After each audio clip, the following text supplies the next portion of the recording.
Hey there, you looking kinda cute. Don't forget to subscribe and check out my other socials for more. Enjoy. Crystal sat in her favorite armchair, a glossy magazine spread open on her lap. Her eyes widened as she read an article about a mother whose son had a penchant for women's clothing. The story struck a chord, and her mind raced with possibilities. For weeks, Becky had complained about her belongings being moved. At first, Crystal dismissed it as typical teenage forgetfulness. But as the incidents piled up, a nagging suspicion took root. Could Raymond be behind this? She glanced at the clock. The kids would be home soon. Crystal tidied away the magazine and busied herself in the kitchen, mind whirling with how to broach the subject. The front door slammed, followed by the thunder of footsteps. Becky burst into the kitchen, face flushed with anger. "Mom, it happened again! My favorite dress is missing!" Crystal wiped her hands on a dish towel. "Calm down, sweetie. Are you sure you didn't lend it to a friend?" "No way! I never lend that one out. It has to be one of Raymond's creepy friends. They're always hanging around when we're not home." The accusation hung in the air, heavy and uncomfortable. Crystal's mind flashed to the magazine article. Could it be? Let's not jump to conclusions. I'll talk to Raymond when he gets home. Becky huffed and stomped upstairs, leaving Crystal alone with her thoughts. How could she approach this delicate situation? Hours ticked by. The sun dipped below the horizon, painting the sky in vibrant oranges and pinks. Crystal paced the living room, rehearsing what she'd say. The front door creaked open. Raymond slipped inside, hunched and quiet as always. "Raymond, can we talk?" He froze, eyes darting around like a cornered animal. Sure, Mom. What's up?" Crystal gestured to the couch. "Have a seat. There's something important we need to discuss." Raymond perched on the edge of the cushion, tension radiating from every pore. Crystal took a deep breath and dove in. "Honey, Becky's been noticing her things going missing. And I found something in your room." The color drained from Raymond's face. I can explain." Crystal reached out, clasping his trembling hands. "It's okay, sweetheart. I'm not angry. I just want to understand." Tears welled in Raymond's eyes. "I don't know why I do it. It just feels right. When I wear those clothes, I feel like myself for the first time." Relief washed over Crystal. This she could handle. This she could help with. "Oh, honey, there's nothing wrong with you. In fact, I have an idea that might help." Raymond looked up, hope glimmering in his tear-filled eyes. "Really?" Crystal nodded, a plan forming in her mind. "How would you feel about exploring this side of yourself more openly?" "What do you mean?" "Well, summer break is coming up. What if, for those 6 weeks, you lived as a girl? We could call you Candace. It would be a safe space to explore your feelings without judgment." Raymond's eyes widened. You'd let me do that?" Crystal squeezed his hands. "Not just let you. I want to help you. We can go shopping, practice makeup, whatever you need. And at the end of summer, we'll reassess how you feel." For the first time in years, a genuine smile spread across Raymond's face. "That sounds amazing." "Thank you, Mom." The next few days were all preparation. Crystal took Raymond shopping, helping him pick out a wardrobe befitting his new identity. They giggled together in dressing rooms, Raymond's face lighting up with each twirl in a skirt or dress. Becky was hesitant at first, but seeing the joy radiating from her brother, now sister, melted away her reservations. She threw herself into the transformation, offering makeup tips and fashion advice. The morning of the first day of summer break arrived. Raymond stood before the mirror, hands shaking as he applied mascara. Crystal appeared behind him, smiling encouragingly. "You look beautiful, Candace." Raymond, now Candace, beamed. "Thanks, Mom. I can't believe this is really happening." "Believe it, sis!" Becky bounced into the room, arms laden with accessories. "Now let's talk about accessorizing that outfit." The weeks flew by in a blur of laughter and discovery. Candace blossomed, soaking up every new experience with unbridled enthusiasm. She learned to walk in heels, mastered the art of winged eyeliner, and even began to lower her voice to a more feminine pitch. Crystal watched in awe as her once withdrawn child came alive. Candice made friends easily, her newfound confidence drawing people to her like moths to a flame. One balmy evening, Becky burst into Candice's room, eyes sparkling with excitement. "There's a disco tonight at the community center. You have to come!" Candice's face fell. "I don't know, Becky. What if someone recognizes me?" Becky waved away her concerns. "No way. You look completely different. Plus, I'll be there the whole time." "Come on, it'll be fun." After much cajoling, Candice agreed. The sisters spent hours getting ready, giggling and gossiping like they never had before. At the disco, Candice was a hit. She danced and laughed, reveling in the joy of being seen as her true self. No one questioned her presence or identity. For one magical night, she was just another girl having fun with her friends. As the end of the 6 weeks loomed, a palpable tension settled over the house. Candice grew quieter, her smiles less frequent. Crystal and Becky exchanged worried glances, unsure how to broach the subject. Finally, on the night before the agreed-upon end date, Candice called a family meeting. She stood before Crystal and Becky, wringing her hands nervously. I need to tell you something." Crystal leaned forward, heart racing. "What is it, sweetheart?" Candice took a deep breath. "I don't want to go back to being Raymond. These past 6 weeks, they've been the happiest of my life. I feel like myself for the first time ever. The thought of going back to pretending to be a boy, it's unbearable." Tears streamed down Candice's face. Crystal and Becky rushed to embrace her. "Oh, honey," Crystal murmured, stroking Candice's hair. "If this is truly how you feel, we'll support you, no matter what." Becky nodded emphatically. "Yeah, sis. You're stuck with me now. No takebacks." Candice let out a watery laugh. "Really? You're okay with this?"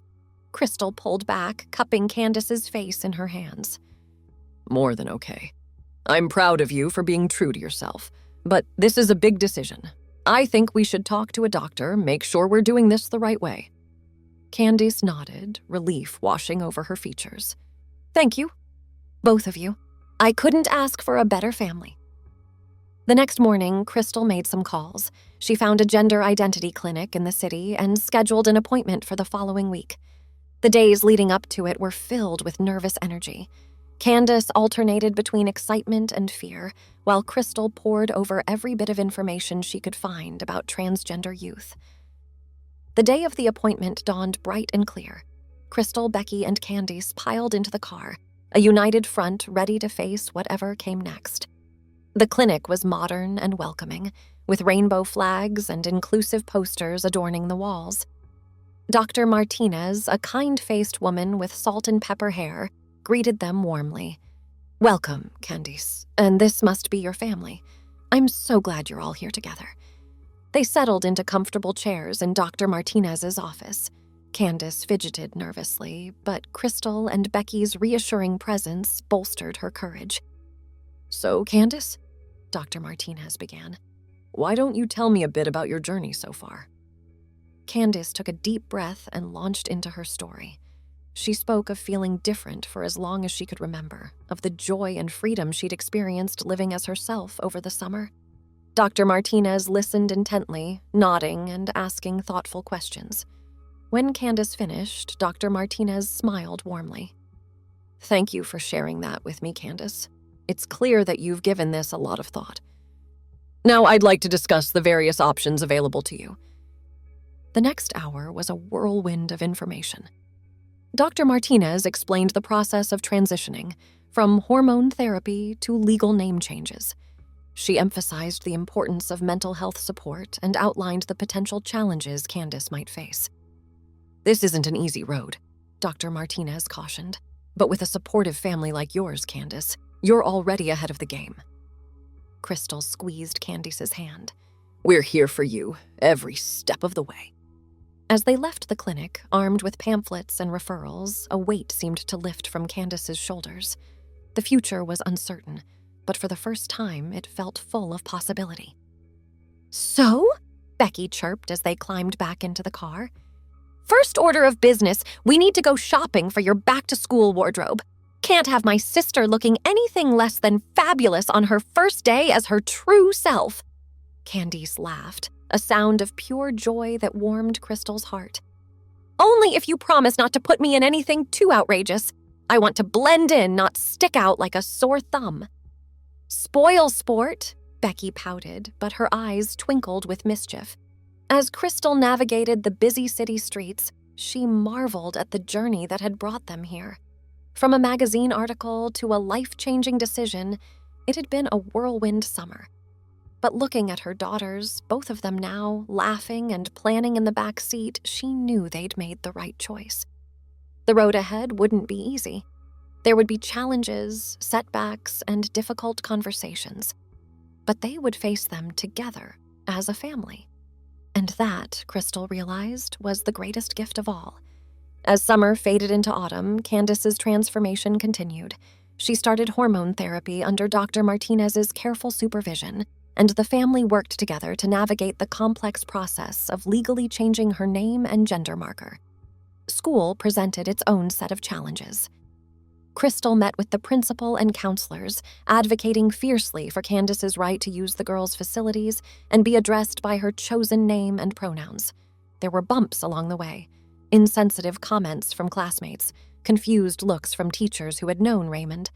But Candice faced them with a grace and resilience that made Crystal burst with pride. Becky proved to be an invaluable ally, fiercely protective of her sister. She shut down gossip with a glare and surrounded Candice with a protective circle of friends. The bond between the sisters, once strained by misunderstanding, grew stronger with each passing day. As the leaves turned golden and crisp, Candice's confidence bloomed like a late-season flower. She joined the drama club, discovering a passion for performance that had long lain dormant. Crystal sat in the audience of the fall play, tears streaming down her face as she watched Candice command the stage with a presence that lit up the entire auditorium. The holiday season brought its own set of hurdles. Extended family gatherings loomed, forcing difficult conversations and occasional confrontations. Some relatives embraced Candice with open arms, while others struggled to understand. Through it all, Crystal, Becky, and Candice presented a united front, supporting each other through the awkward moments and celebrating the small victories. On Christmas Eve, as they sat around the twinkling tree, Candice handed Crystal a small, carefully wrapped package. "What's this?" Crystal asked, surprised. Candice shrugged, a shy smile playing at her lips.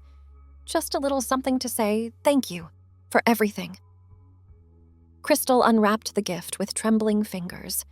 Inside was a delicate silver locket. When she opened it, she found a photo of the three of them, Crystal, Becky, and Candice, laughing together at the beach over the summer. "Oh, sweetheart," Crystal breathed, tears welling in her eyes. "Look at the back," Candice urged. Crystal turned the locket over. Engraved on the back were the words, "Family is love without condition." She pulled Candice into a fierce hug, Becky quickly joining in. They stayed like that for a long moment, a tangle of limbs and love and shared understanding. As winter melted into spring, Candice continued to flourish. Her body changed, softening and curving in ways that made her eyes light up every time she caught her reflection. She experimented with different styles, sometimes embracing full feminine glamour, other days opting for a more androgynous look. Through it all, she radiated a confidence and joy that was infectious. One sunny Saturday in April, as cherry blossoms drifted on the breeze, Crystal found Candice sitting on the front porch, a contemplative look on her face. "Penny for your thoughts?" Crystal asked, settling down beside her. Candice was quiet for a moment, then turned to her mother with shining eyes. "I was just thinking about how much has changed in a year. Last spring, I was so lost, so afraid of who I was, and now—" She gestured to herself, a smile spreading across her face. "Now I feel like I'm finally living." Crystal wrapped an arm around her daughter's shoulders. "I'm so proud of you, Candice. You've shown such courage and grace through all of this." Candace leaned into the embrace. "I couldn't have done it without you and Becky. You gave me the strength to be myself." As they sat there watching the world bloom around them, Crystal marveled at the journey they'd taken.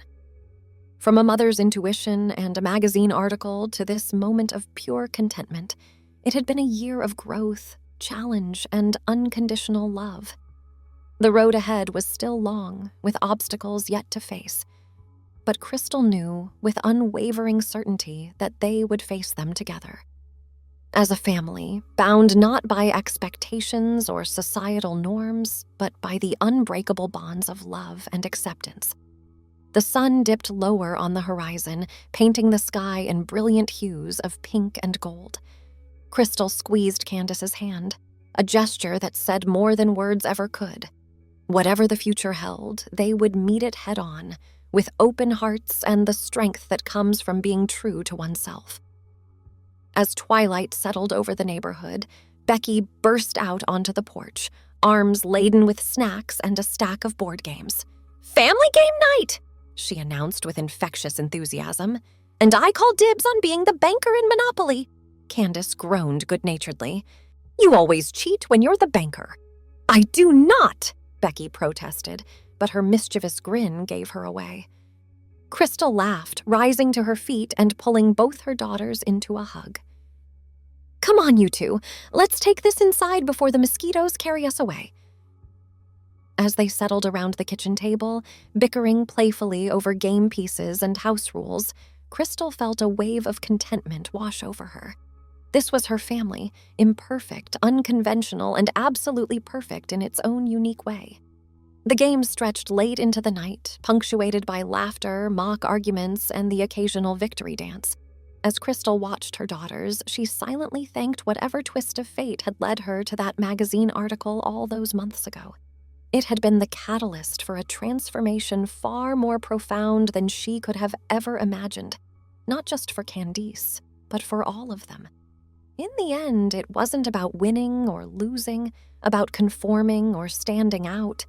It was about love, acceptance, and the courage to be unapologetically oneself. And in that, Crystal knew they had all emerged victorious. Thanks for watching. Don't forget to check out my other socials if you want more wonderful content, early access, behind the scenes, and more. All links down below.